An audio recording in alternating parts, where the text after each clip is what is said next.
जय जय श्री राधे। हम सब जानते हैं, पढ़ते हैं, सुनते हैं कि एक आत्मा है, एक चेतना है जो इस शरीर के भीतर निवास करती है।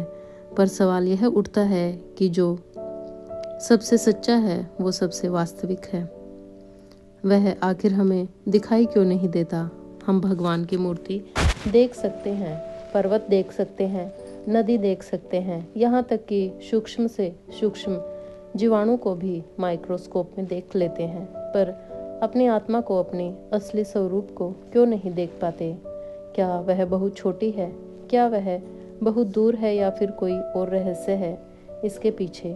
आज हम इसी गहरे रहस्य पर बात करने वाले हैं और हमारा मार्गदर्शक होगा एक अद्भुत ग्रंथ जिसे कहा जाता है अष्टावक्र गीता।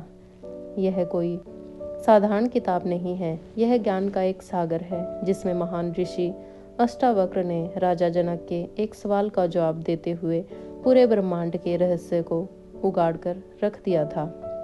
और इसका जवाब वाकई में चौंकाने देने वाला है।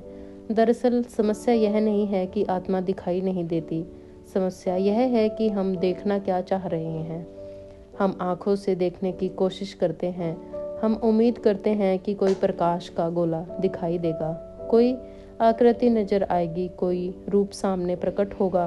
पर मित्रों, आत्मा वस्तु नहीं है, वह कोई चीज नहीं है जिसे आप देख सके। जैसे एक मेज पर एक कुर्सी को देखते हैं, आत्मा तो वह है जो देख रही है, आत्मा तो वह है जो सुन रही है, आत्मा तो वह चेतना है जो इस पल भी इन शब्दों को समझ रही है। सोचिए, कभी आपने अपनी आंखों को देखा है? नहीं ना। आप आंख से सब कुछ देख सकते हैं पर आंख को नहीं देख सकते। कभी आपने अपनी सोच को देखा है? आप सोच तो सकते हैं पर सोचने की प्रक्रिया को, उसके स्रोत पर को नहीं देख सकते। ठीक उसी तरह आत्मा दृष्टा है, वह देखने वाला है और दृष्टा को कभी भी देखा नहीं जा सकता, वह तो केवल अनुभव किया जा सकता है। जैसे आप प्रकाश को नहीं देखते, प्रकाश की मदद से चीजों को देखते हैं, ठीक वैसे ही आप आत्मा को नहीं देखते, आत्मा की मदद से सब कुछ देखते हैं, सुनते हैं और अनुभव करते हैं। अष्टावक्र गीता में इसी सत्य को बहुत ही सरल और गहराई से समझाया गया है। अष्टावक्र ऋषि कहते हैं, हे राजन, तू क्या देखना चाहता है? तू क्या बनना चाहता है? तू तो वही है, तू ही तो वह साक्षी है, तू ही तो वह चेतना है जो इस शरीर में, इस मन में होने वाले हर अनुभव को देख रही है। जैसे आकाश में बादल आते हैं और चले जाते हैं, पर आकाश वहीं रहता है। ठीक उसी तरह इस शरीर में सुख दुख आते हैं, जवानी आती है, बुढ़ापा आता है, पर जो देख रहा है वह तो अछूता रहता है। वह ना आता है न जाता है, वह न जन्मता है न मरता है। पर फिर सवाल यह उठता है कि अगर मैं ही वह हूँ तो मुझे इसका अनुभव क्यों नहीं होता? मैं अपने आप को तो शरीर और मन ही क्यों समझता हूँ? इसका जवाब है अज्ञान, विस्मृति, भूल। हमने इतने जन्मों से, इतने वर्षों से यही सोच रखा है कि मैं शरीर हूँ, मैं मन हूँ, मैं वह हूँ जो मेरे पास है, मैं वह हूँ जो मैंने अचीव किया है। हमने अपनी पहचान ही इस शरीर और इसके संस्कारों से जोड़ दी है। जैसे एक स्वच्छ शीशे पर मैल जम जाए तो शीशा अपना प्रतिबिंब दिखाना बंद कर देता है और केवल मैल ही दिखाई देता है। ठीक उसी तरह हमारा मन, हमारी इच्छाएं, हमारे डर, हमारे लोभ, हमारे अहंकार, यह सब इतना गहरा जम गया है कि हमने अपने असली स्वरूप को भुला दिया है। हमने उस चेतना को भुला दिया है जो हमारा सच्चा स्वभाव है। हमारी आंखें बाहर देखती हैं, कान बाहर ही की आवाज़ सुनते हैं, सारी इंद्रियां बाहर के विषयों में भटकती रहती हैं और हम इन्हीं इंद्रियों के सहारे अपनी दुनिया बना लेते हैं। हमें लगता है जो कुछ दिख रहा है वही सच है, जो कुछ सुनाई दे रहा है वही सच है, पर अष्टावक्र कहते हैं, नहीं, यह सब तो एक सपना है, यह सब तो एक छलना है। असली तुम तो वह हो जो इन सबको देख रहे हो। जैसे सिनेमा हॉल में आप पर्दों पर चलती हुई फिल्म देखते हैं और कभी कभी इतने डूब जाते हैं, भूल जाते हैं कि आप तो बैठे हुए दर्शक हैं और यह सब केवल एक प्रोजेक्शन है। ठीक उसी तरह इस दुनिया के नाटक में हम इतने खो गए हैं कि हमें यही लगता है कि मैं यह शरीर हूँ और मेरी यही कहानी है। हम भूल गए हैं हम तो केवल साक्षी हैं।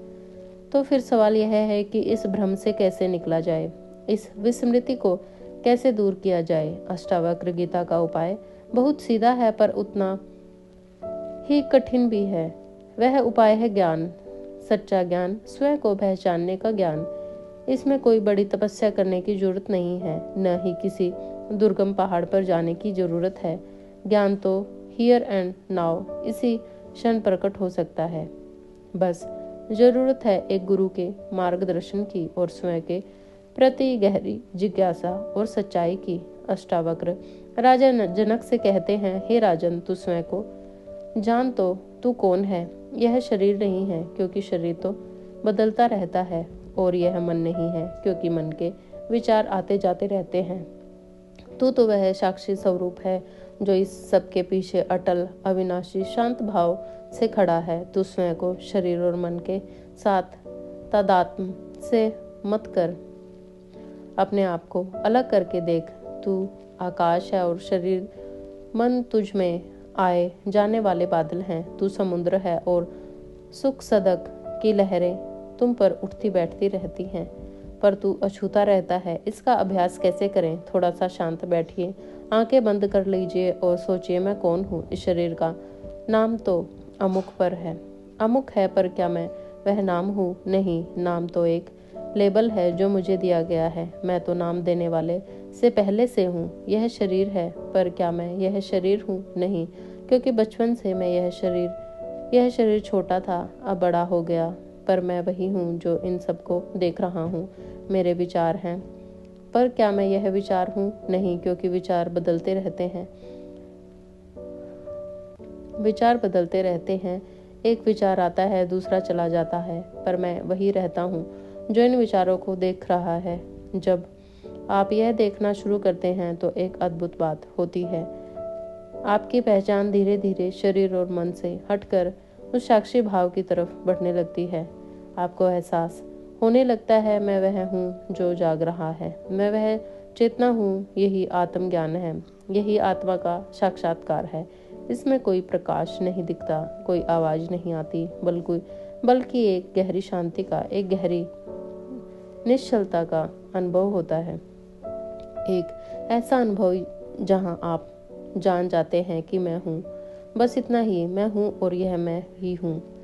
वह आधार है जिस पर यह सारा ब्रह्मांड टिका हुआ है। अष्टावक्र कहते हैं, जब तक तू अपने आप को कर्ता समझता रहा तब तक तू बंधन में था। जैसे ही तूने जान लिया कि मैं तो केवल साक्षी हूँ, मैं कर्ता नहीं हूँ, वैसे ही तू मुक्त हो गया, समस्त दुखों से, समस्त चिंताओं से मुक्त। क्योंकि दुख किसे होता है? शरीर को होता है, मन को होता है। पर जब आपकी पहचान शरीर और मन से हट जाती है और आप स्वयं को उस साक्षी के रूप में जान लेते हैं, तो फिर दुख किसे होगा? जिसे दुख हो वह तो है ही नहीं। जिसे अपने में कोई सिंह आपको दौड़ा रहा है और आप डर से चिल्ला उठे और फिर अचानक नींद खुल जाए, तो आपको एहसास होता है कि वह सिंह था ही नहीं, जब वह सब एक कल्पना थी। ठीक उसी तरह जब आत्मज्ञान हो जाता है तो आपको एहसास होता है कि यह सारा संसार, यह सारा दुख सुख एक ऐसा ही सपना था। असलियत तो केवल मैं हूँ, शुद्ध चेतना, शुद्ध आनंद। इसलिए प्रिय मित्रों, आत्मा दिखाई इसलिए नहीं देती क्योंकि वह देखने वाला है। वह सब्जेक्ट है, ऑब्जेक्ट नहीं। उसे देखा नहीं जा सकता, केवल हुआ जा सकता है, उसे जाना जा सकता है, और वह ज्ञान ही सभी प्रश्नों का, सभी शंकाओं का, सभी दुखों का अंत कर देता है। अष्टावक्र गीता हमें यही याद दिलाती है। वह हमें हमारा भूला हुआ पाठ याद दिलाती है। वह हमें हमारे अपने घर का रास्ता दिखाती है। तो अगली बार जब कोई पूछे कि आत्मा दिखाई क्यों नहीं देती, तो आप मुस्कुराकर वह कह सकते हैं, वह इसलिए नहीं दिखाई देती क्योंकि वह तो वही है जो देख रही है। और जिस दिन आपने देखने वाले को पहचान लिया, उस दिन सब कुछ देख लिया। जब उस दिन सब कुछ जान लिया और फिर इस दुनिया में ऐसा कुछ भी नहीं बचता जो आपको चौंका सके। बहुत अच्छा प्रश्न है। देखने वालों को पहचान लेने के बाद क्या होता है? जब यह भ्रम टूटता है कि मैं यह शरीर हूँ, तब जीवन में क्या बदलता है? क्या व्यक्ति इस दुनिया से अलग थलग हो जाता है? क्या वह सब कुछ छोड़कर जंगल में चला जाता है? जी नहीं, ऐसा कुछ नहीं होता। अष्टावक्र गीता की शिक्षा का सार यही है कि ज्ञान को हो जाने के बाद ही तुम इस दुनिया में रहोगे, लेकिन अब तुम्हारा रुकना ही बदल जाएगा, तुम्हारा नजरिया ही बदल जाएगा। पहले तुम इस नाटक के अभिनेता थे, अब तुम इस नाटक के दर्शक बन जाओ और दर्शक बनने में ही असली मुक्ति है।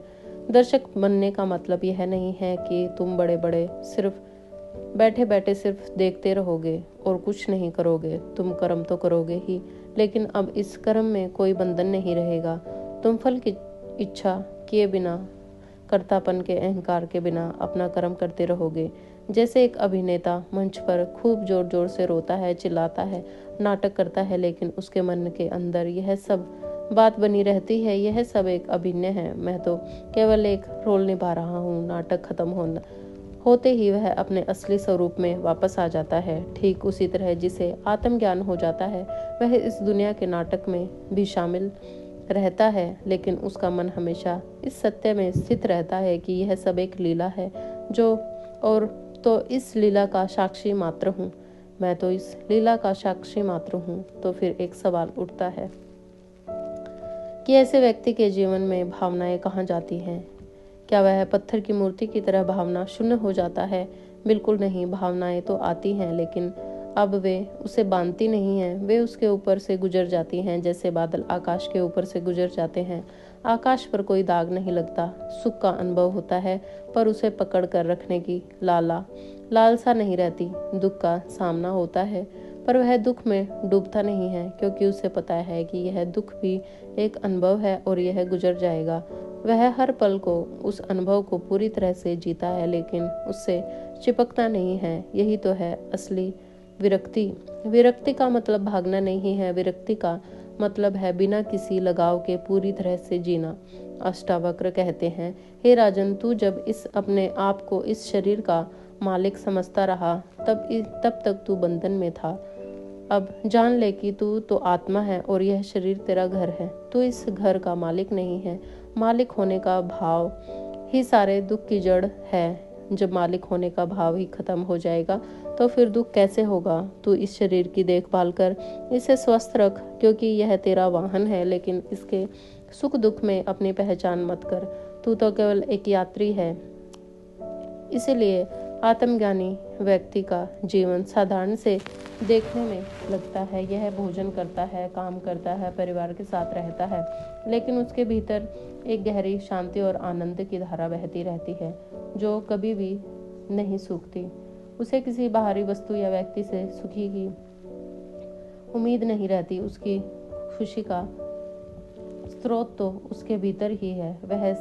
वहां से वह आनंद की नदी बहती है। बाहर तो वह सिर्फ उस आनंद को व्यक्त करता है, बांटता है।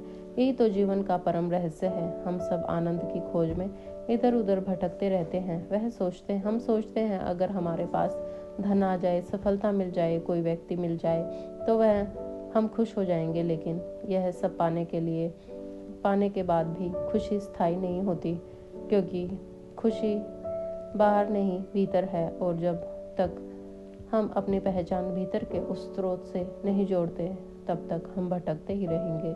अष्टावक्र गीता हमें यही राह दिखाती है। वह कहती है, अंधेरे में रोशनी की तलाश मत करो। रोशनी तो हमारे भीतर ही है, बस उस अज्ञान के पर्दे को हटाना है जो तुम्हारे स्वरूप से अलग कर देता है। और यह पर्दा क्या है? यह पर्दा है तुम्हारी सोच, तुम्हारी धारणाएं, तुम्हारी मान्यताएं। मैं यह हूँ, मैं वह हूँ, यह मेरा है, वह मेरा है। यही सब तो अज्ञान है। ज्ञान होने का मतलब है इस सभी धारणाओं का त्याग, खुद को कुछ भी समझने का त्याग, केवल शुद्ध बने रहना, केवल होना, बस होना। और जब तुम केवल होने को, बिना किसी लेबल के, बिना किसी पहचान के, तब तुम्हारे भीतर वह शक्ति, वह आनंद, वह प्रेम स्वतः ही प्रकट होने लगता है। तुम्हें कुछ करने की जरूरत नहीं पड़ती, वह तो तुम्हारा स्वभाव है। तो मित्रों, यह यात्रा किसी बाहरी लक्ष्य की यात्रा नहीं है, यह तो अपने घर लौटने की यात्रा है।